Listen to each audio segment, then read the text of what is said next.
Alright, Virgo, these are going to be your guidance cards for the week of January 17th through January 23rd.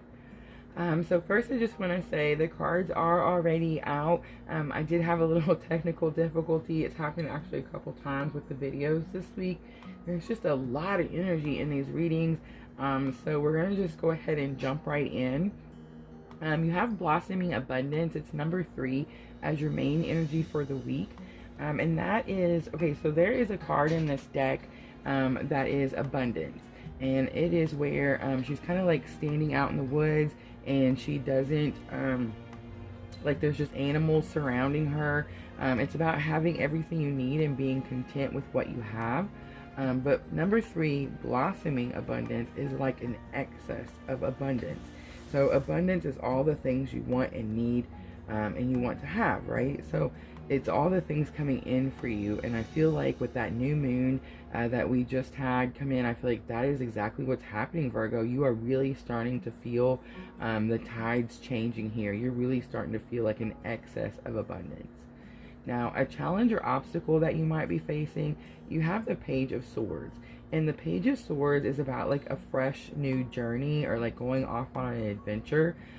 So it is possible that like you are worried, or maybe not wanting to go on a new adventure. You are kind of like looking back. It is about reflecting back also. And I just want to say, I recently noticed in the drawing, it looks like there is some buildings back here with like smoke coming out the back, but it looked like an F to me this morning.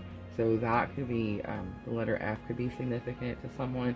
But I feel like as a challenge or obstacle, you're really kind of, you know that this new journey is coming, or like this is the beginning, and you're really hesitant to like take off. What can help you with this challenge or obstacle, a lesson you've already learned, you got the Nine of Pentacles. So Virgo, the Nine of Pentacles is where you're really self-assured. You're confident in your decisions. You know that the path you're taking is the right path. You see, she has built up her 9 Pentacles. She's done all the things she needed to be able to take care of herself and be happy out in her garden with her bird singing to her. And she did these things on her own. So I feel like, Virgo, this being in your lessons already learned, because of this blossoming abundance, I feel like this is something that you've done this work. You know that this work is what's going to throw you into this new adventure, and it's going to bring in this blossoming abundance. I'm glad that it's really in the lessons that you know, because it's telling me that you're starting to get more confident in yourself, and you're starting to maybe doubt yourself less. Like you're starting to be really more assured about the decisions that you're making. And then what happens at the end of the week, you have the King of Swords.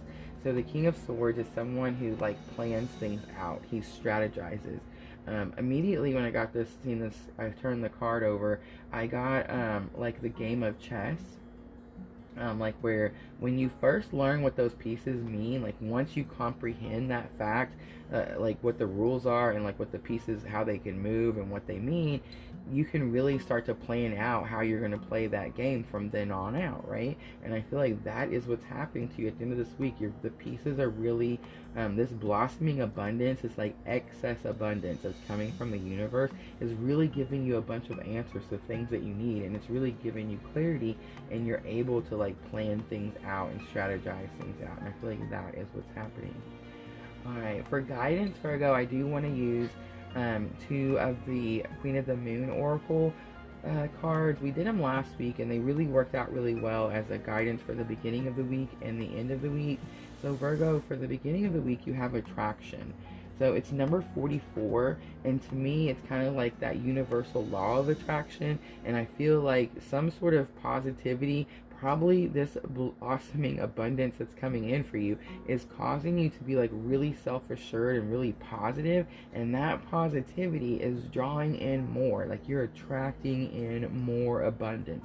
That's how come it's like a blossoming abundance instead of just the regular blossoming card that's in this deck.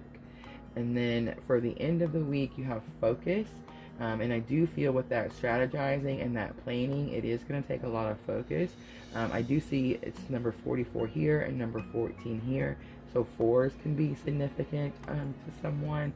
And then lastly, I do want to do a Moonology Oracle Emotions are going to be really high, really intense this week, just because it's the week before that full moon. This is going to be the first full moon of 2021. So this is the first full moon since the Great Conjunction has happened. I mean, since we moved into the age of Aquarius. Our last full moon was at the end of December, and it was the full moon in Cancer. It was where we kind of really made a full completion.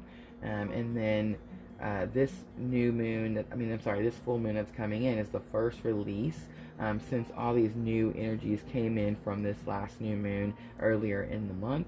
And you have full moon in Taurus. Your dreams need a practical plan. So again, that practical is really sticking out to me because of the King of Swords and the focus.